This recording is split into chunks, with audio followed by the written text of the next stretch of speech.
Plami. And are you pissing your pants yet? But in all seriousness, this was definitely a really good episode. I honestly don't really know where to even begin. I guess let's just start from the beginning.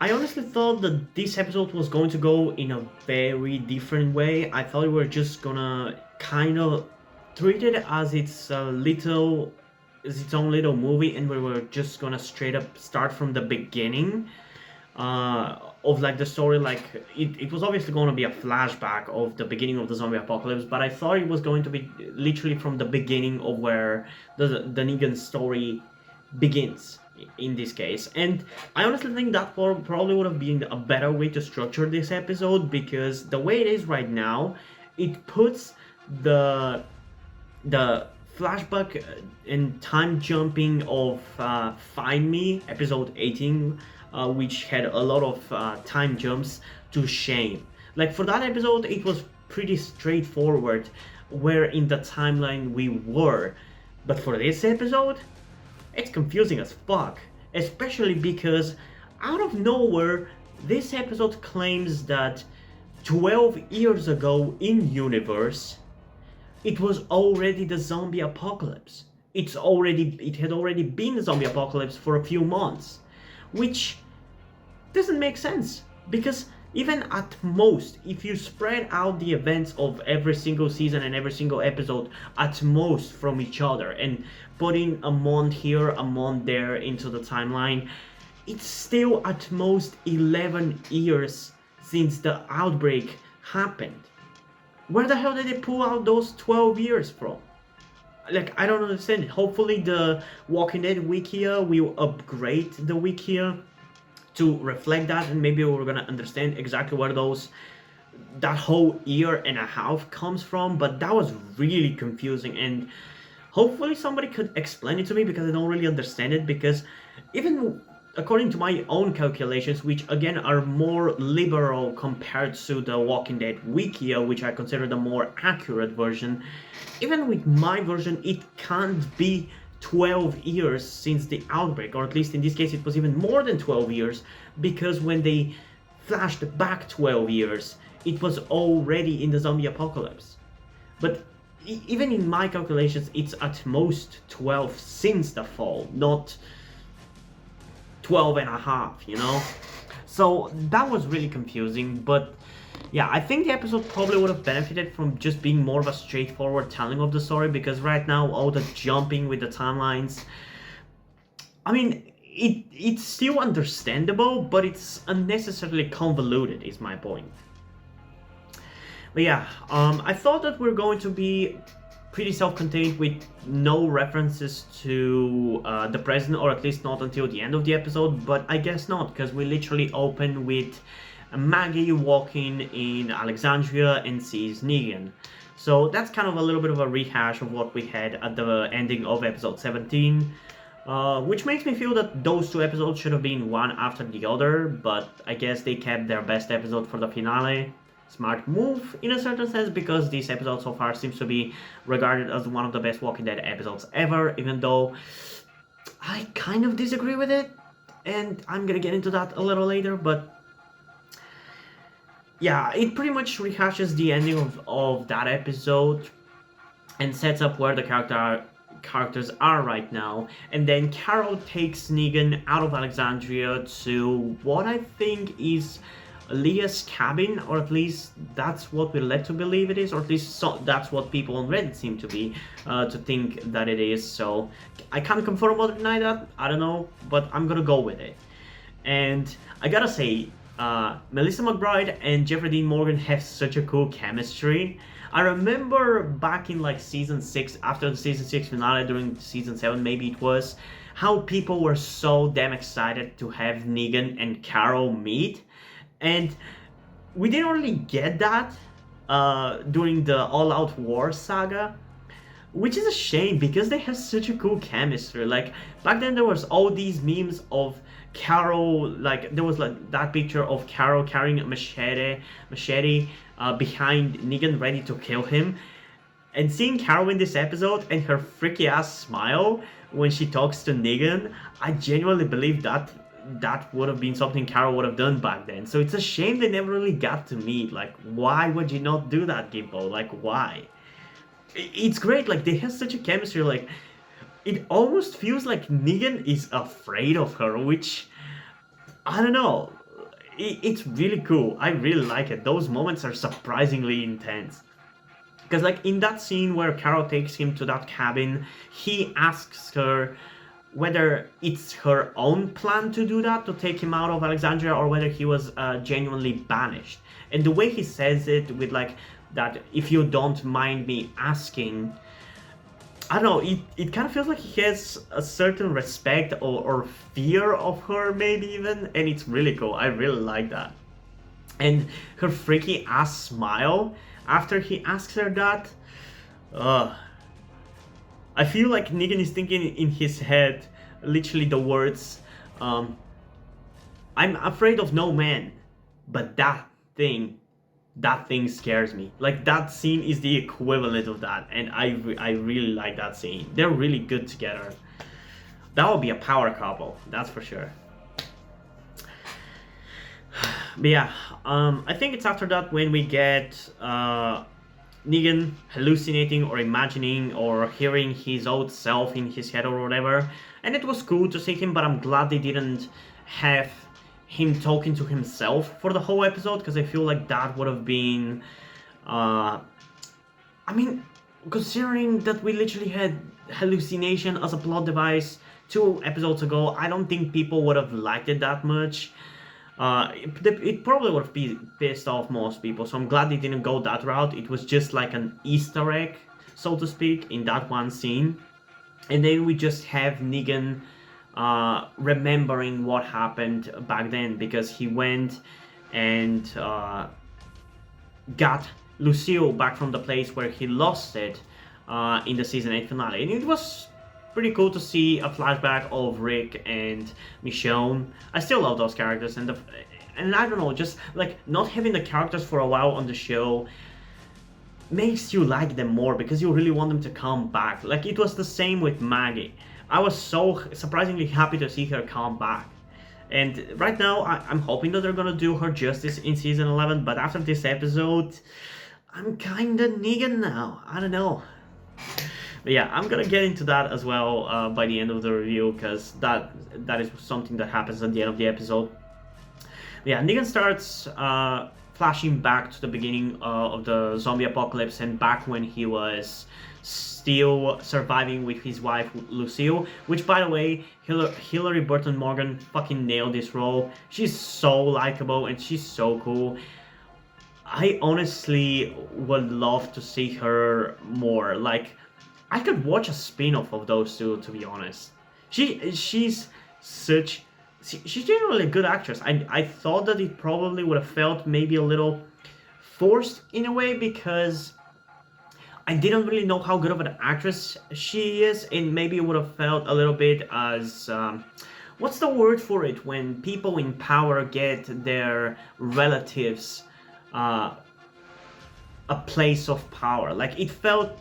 nepotism, is that the word? It felt like maybe it would have been like a case of nepotism, where because Jeffrey Dean Morgan is in the show, they gave his wife the role, and she wasn't really gonna be that great, but honestly, she was fucking amazing, even better than I could have possibly hoped that she was. And their chemistry, this episode really relies on their chemistry, because there are some weak writing and weak execution of the concepts of this episode a little bit, which, again, I'm gonna get into it later. I know I'm saying that a lot, but there's a lot to talk about when it comes to this episode, so bear with me. But she fucking nailed it. She was great. She was adorable with Negan. It was great. They're a really cool couple. I really enjoyed her. And it's also cool to see her be the badass and Negan be the kind of like a pussy scaredy cat. That's the thing about this episode. I think the relationship between Lucille and Negan shown in this episode is great, but this episode is so unlike Negan. It almost feels like a fanfic, and that's one of my bigger issues with this episode. That it kind of doesn't feel like The Walking Dead. It feels like not spin-off, a fan fiction, as I said. A fan fiction. It feels like a fan fiction. And it's still good written and everything, but like, I don't know. I'm curious how this episode is gonna recontextualize season 7 and 8 back when I get to rewatch them and review them. Because I will do that at some point in the future, but I'm kind of busy. And also, I just want to point out, in that one scene where Lucille saves Negan from the zombie, I mean, I'm a huge fan of what the walkers are right now, of like the slow, shambling kind of walkers who don't really move much, don't run and everything, but I gotta say, it was kind of exciting to see a more of a powerful and energetic and a zombie that kind of lunges at you and it has more energy.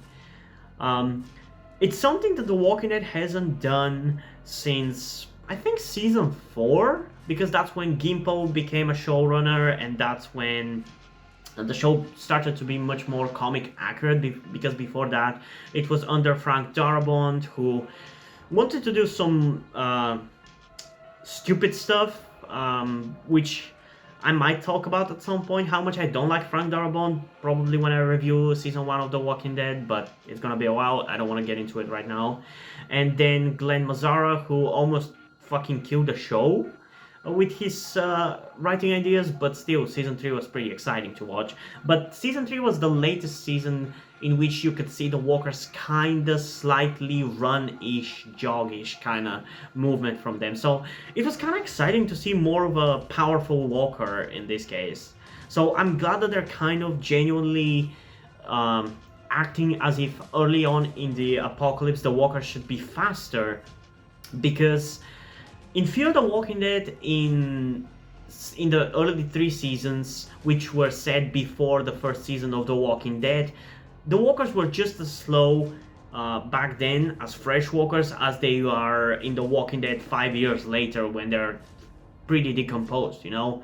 So I guess going forward, if the shows do any type of spin-offs, I assume the walkers early on in the zombie apocalypse are probably going to be faster, which I think is a good idea. It's just that I felt for the longest time it was just a cop-out explanation about why the walkers behave differently in the early seasons, because the real-life explanation is because Frank Darabont is an idiot who doesn't know how to adapt a comic book and wants to do his own thing to somebody else's property.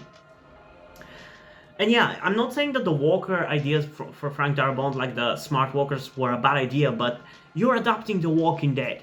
Try to be like what the comic book is. Don't do your own thing. If you want to do your own thing with the zombies, do your own zombie show.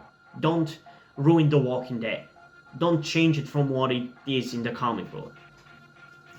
But yeah, it was kind of cool to see more of an energetic walker. I really like that. But yeah, those flashbacks in these episodes are making it even hard for me to really review it, because it's hard for me to...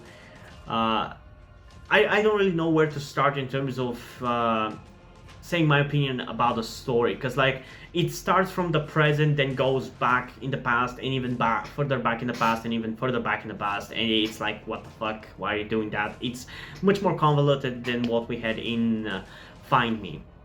So if I remember correctly, the earliest scene in the timeline that we see is the one in which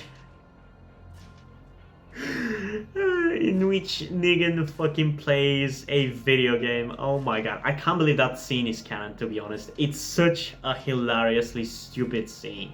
Why? I mean, I guess it's official now. Negan lives in a society. Oh, but it was funny that they also, in that scene while he's playing the game and talking to some kid or teenager, he says something about whether he has whether the kid has their shitting pants on, because he's about to shit your pants, which is what he said to Gabe. So it's a funny reference, and it shows the kind of man child that Negan was pre-apocalypse. And talking about pre-apocalypse Negan, first, I'm still confused, and it's hard to believe that his name is genuinely Negan and not some kind of nickname, because who names their kid Negan? It's a unique name. sure, but it doesn't feel like a real name, so I don't know. I still kind of like that they kept his name being really Negan, but it is a little jarring, you know? And especially because they kind of slightly reveal his family name, which is Smith, so he's Negan Smith. Yeah, okay. And actually, I don't remember whether in the comic books that is his backstory. I think it is, but I've also seen the the job description that he was like a used car salesman or something. So I don't know whether him being a gym teacher or used car salesman, which one was in the comics. I think it might be both. I don't know, but it's, I guess I kind of buy him being a gym teacher, but I just never imagined him as a gym teacher, you know? So yeah, that's for his backstory, and it was cool to see where he got his leather jacket from. He basically bought it, and then later on it was given to him by Lucille, because he thought she actually brought it back to the shop, but apparently she didn't. So it was nice. It's both his jacket and it was given to him by Lucille, so it's cool. It's interesting.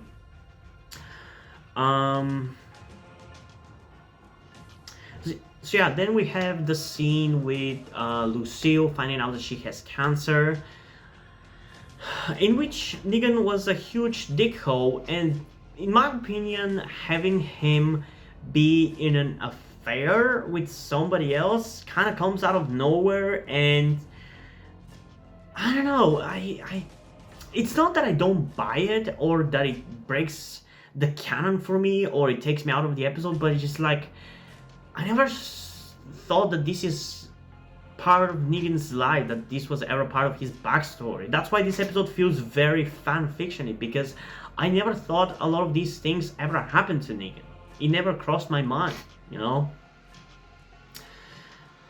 But yeah, we have those scenes, and as I said, this episode relies on the emotional attachment you might have to Negan and Lucille and seeing their relationship. That's the crux of the episode, and it's the thing about the episode that works the best.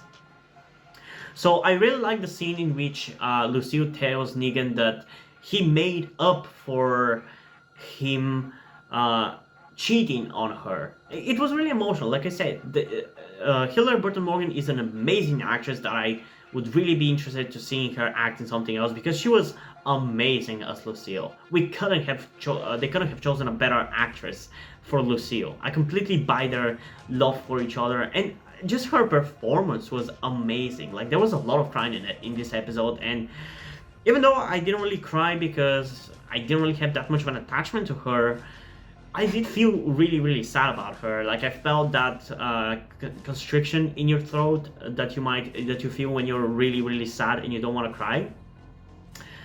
So yeah, props to her and Jeffrey Dean Morgan.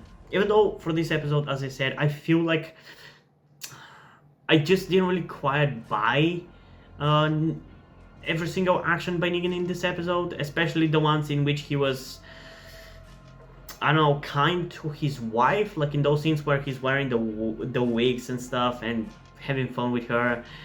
Those are the most unbelievable, but it's still like in the realm of suspension of disbelief. But yeah, it was fun. And it was really sad but predictable what his wife ended up doing, because due to circumstances in the episode, they lost the medication that was keeping her alive and supposedly going to cure her, and Negan went to look for the medicine that she needs, and I'm gonna get into those scenes in a little bit. But then he comes back and finds her on her bed. Apparently she killed herself. I think that she killed herself. I'm not exactly sure whether the episode implies that or not, but like, some people act as if she died from her cancer, which is not what happened. She died from suicide, clearly. She had pills, she had a bag over her head, for fuck's sake. She clearly killed herself. Because she even says to Negan before he leaves to look for the medical supplies, that she's not gonna survive, so she wants him to stay with her for the rest of her days and then to move on. That's what basically she tells to him. So I don't know, this feels reminiscent of something that I've watched somewhere before, but I can't really quite put it.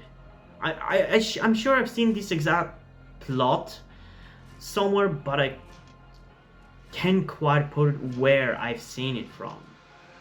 Like, I don't know, if I think of it, maybe I'll put it on the screen. If I think of it during editing, I'll put it on the screen, well, from what I'm thinking about. But yeah, it's definitely a plot point that I kind of feel like I already have an emotional connection to. So that allowed for that moment to hit harder, but it was an emotional moment. And also I want to point out that now I understand why Negan kind of had an attachment to Alpha now, and why he had that attachment to her, because when we see Lucille as a zombie, she really looks like Alpha, with like the bald head and the decayed face. She really looked like Alpha. I can definitely see why Negan kind of had an attachment for Alpha, because she looks very similar to that. And that's a very interesting attention to detail, because it's showing you and explaining to you something without telling you about it. So it leaves it for you to understand it. And I love that. I love when shows show me and don't tell me. It's much more interesting when I get it for myself. Even though sometimes I might miss some things, but it's better than everything being over-explained and expositioned all the time. And yeah, he then ends up burning the house down and becoming Negan. And that was a pretty badass scene, I gotta say. It was really cool to see. But yeah, now we have to talk about all those scenes in the bar with the bad guys. And I guess maybe about the beginning of the Saviors. So yeah, when Negan was looking for supplies for Lucille, the medical supplies for Lucille, he meets some biker gang dudes who feel very reminiscent of the Claimers, and a lot of people have asked, is that the Claimer Joe, even though this guy doesn't look anything like him, and doesn't sound like him. It's clearly not Joe, but it feels like a reminiscent idea, at least. Which is, and they start asking him where he got the medical supplies, so we flash back even further with Negan looking for supplies, and meeting fucking Laura. The Savior girl. The barcode girl. That was definitely a guest appearance that I did not expect. Like, there was a talk that obviously because it's the Here's Negan backstory, they were probably gonna feature some old Saviors. People wanted to see Simon. I feel like Simon wouldn't have worked because Simon was an asshole, and clearly Negan only tolerated him for his intimidation tactics and skills, not because he particularly liked him. I think Dwight could have worked, but I think the show, with the stuff that we've seen in the show from the character, it implied that Dwight joined the Saviors much later on, and it wasn't until season 7, like back when they go back to Negan and Dwight gets his face ironed, that is when Dwight actually becomes one of Negan's lieutenants. Until that point, he was just a worker. At least I think that's at least what that episode in season 6, when Daryl meets Dwight and Sherry and their another friend. That's what the episode implies, that they were just workers who escaped, and afterwards do they become more important in the sanctuary, with Dwight becoming one of Negan's lieutenants. But I don't know. Maybe I'm wrong. So Dwight could have worked, but it would have been kind of a little bit of a retcon thing. So I'm kind of okay with having Laura be one of the first Saviors with Negan, but I wish they utilized her more in this episode. I honestly could have done without that Franklin dude. He literally brought nothing to the episode for me. He was pointless. I think the show would have benefited from giving Laura a little bit more screen time, especially because she died earlier in the season, and she didn't really get that much screen time in it. But yeah, I don't know. It was cool to see her again. I like the actress. She's pretty cool. But yeah, here comes, and again, a problem that I talked about in the previous review for Diverged, for the previous episode Diverged, which is, why the fuck are they hiding the violence? Why? In this episode, it's Negan's backstory, and we see him kill people with Lucille. But for some fucking reason, they don't show it. Why would you not show it? For me, that really took from the punch of the episode, and that's why I think it's not really as good of an episode as people seem to make it out to be. And that's, I actually thought that people were gonna be pissed about it, but apparently they're not. Because, like, this is The Walking Dead. It's a show about zombies. We're supposed to be watching it, at least partially, for the gore. And they don't really show it to us. They kind of show a little bit of Negan killing his first victim with Lucille, but even that is obscured by fucking fence boards. Like, why would you not show it to us? And especially the guy who is supposed to be the antagonist of this episode, who was holding Negan and later is holding the black dude, Franklin. We don't get to see Negan bash his head in. Why would you not show us that? Are you keeping it for the fucking Blu-ray or something? Why would you not show it to us? Like, at least that should have been shown to us, because it takes away from the punch of the scene. Okay, I get it, he killed him, but I would have liked to see his head bashed in. Like, you showed Glenn's head bashed in. Did you fucking... Do you care so much about soccer moms getting triggered about it that you're not gonna show the violence anymore? Like, why? What is the excuse? Whatever the excuse is, I personally am not willing to accept it. Fuck you, AMC, for that. I want to see gore in my zombie show. The Walking Dead without gore is like the MCU without superheroes. Why? Like, I was complaining in season 7 and 8 that the gore was way too toned down because of what happened in the season premiere. But they kind of brought it more back in season 9 with, like, seeing Aaron's hand crushed. That was super gory and I fucking love it. And with the whispers and everything, we saw even more gore and stuff. And in a way, I'm okay with how we were shown the Pike scene and everything, because I feel like not showing us how the Pike scene happened and the beheading and everything kind of makes it more horrifying, because for me personally, I imagined that they had the characters tied down and just slowly cutting their neck just to give them more pain, but then they showed in season 10 they showed that they had the characters sitting on their knees and just smash them with a machete, hoping to cut their neck. I feel like my version of the events is more horrifying, having the characters laid on the ground with tied hands and feet and having to slowly cut their neck. I feel like that's much more horrifying. So in that specific case, I'm okay with them not showing the gore, but like, why would you not show the gore in this? Negan is an essentially brutal character. It's in his essence as a character to be a brutal murderer. Why would you not show him brutally murdering that guy? Why? How does COVID prevent you to do that? Like, some people are using COVID as an excuse. Oh, it's COVID. We can't do fucking gore due to COVID, even though I don't understand how that's a problem. Why?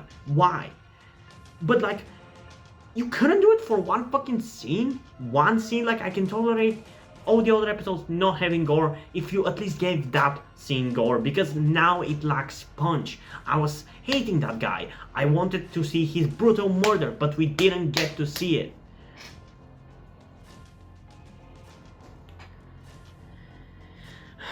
And yeah, we have afterwards a pretty emotional scene with Negan burning Lucille because he ends up breaking it while killing a zombie. And I really like the line that he says, because he's kind of talking to his dead wife again, saying that, I hope that you found somebody in paradise and you're screwing your brains out. It's such a Negan line, but it's also a very heartfelt and emotional line, and I really like it. And then we have Negan going back to Alexandria and deciding that he's gonna stay there and whatever happens, happens. But then he also gives a weird look to Maggie. I'm not exactly sure what they are trying to make us think that Negan wants to do? Is he trying to intimidate her or troll her or intentionally piss her off to attack him so he can claim self-defense and kill her or whatever? Like, what is his goal there? Because he gives her this smile as if like, you're gonna get it, bitch. Like, I don't understand it. But also in that same scene, the way Maggie behaves when she sees Negan, as if like, oh, this douchebag is back here, I'm gonna have to kill him, I'm gonna kill him. Like, I understand that I understand how she feels because he killed Glenn, but it's been 12 fucking years apparently. And like, if you can't go to, I mean, it's not like she has to get over it, but like, he has changed. He has helped the communities and he has served his sentence, so to speak, you could say so. And yet she's pissed off, especially because she let him live in season 9. And yes, it was because she thought that he was suffering in prison, and seeing him be free and be happy and smiling will trigger her. I understand that, but considering how the show has tried to redeem Negan and make him into a likable character, it's not really making me hate Maggie again. Cause like, bitch, get over it. It's making me feel like that. I want her to fucking get over it because I love Negan more than I love her. Negan is much more entertaining. So I know that probably that's what they're gonna do in season 11. They're gonna focus on that, but for fuck's sake, end the storyline already. I'm tired of it. We should have settled it already. Don't be like Gimpo, dragging out the damn storylines for more than they should be dragged out. Yeah, I don't know. And I guess I should expand a little bit on what I said even in the last episode about why I kind of want to hate this episode because of certain people on the internet. Because obviously, everybody seems to be praising this episode about how good it is and how it's the best episode in fucking years, even though the Alpha and Beta episode in season 10 was amazing. The Dante reveal episode was great. That episode in which Beta was going into Alexandria was a great episode as well. Like, there were plenty of great episodes in season 10, but suddenly when it's Negan, it's the best episode in fucking years.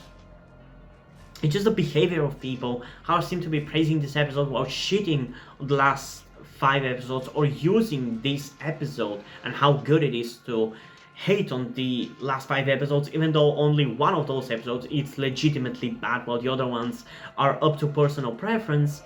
It just makes me want to hate it because Negan fanboys seem to be loving this episode. And even I guess you could consider me a Negan fanboy because I like Negan a lot. He's a great character, but like, don't use this episode to hate on the other ones. Only one of them is legitimately bad.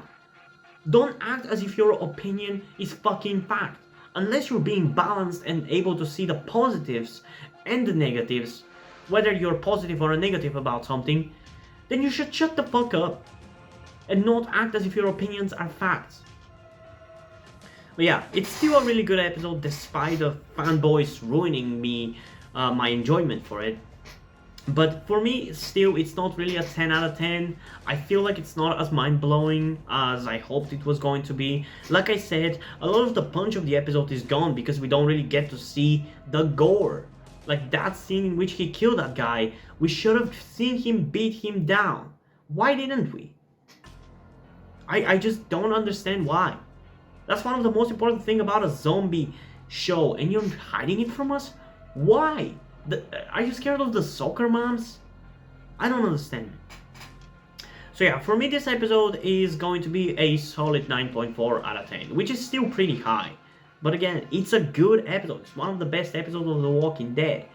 But it's not the best episode in a long time, and neither is as mind-blowingly good as people are making it out to be. Because to me, it seemed to have a lot of the issues of the last 5 episodes, where there was a lot of rushed writing, rushed plot, hiding of gore for some reason.